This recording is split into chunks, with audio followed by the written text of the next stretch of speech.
до сих пор там дожил обычай, его особенно в последние десятилетия активно воспроизводят на некоторых славянских праздниках, которые возвращаются в нашу жизнь, прыгать через костер.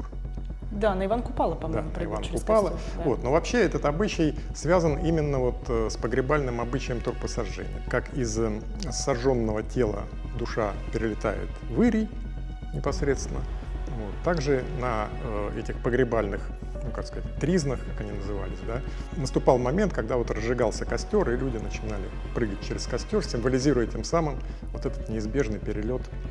Прямо через тот костер, в котором, прошу прощения, сжигают Это уже умершего. Изначально, во всяком случае, скорее всего, так. Сейчас это бесовски как-то выглядит на самом Ну, деле. Вот для меня очень как но тогда дико. христианского понятия бесовства еще не существовало.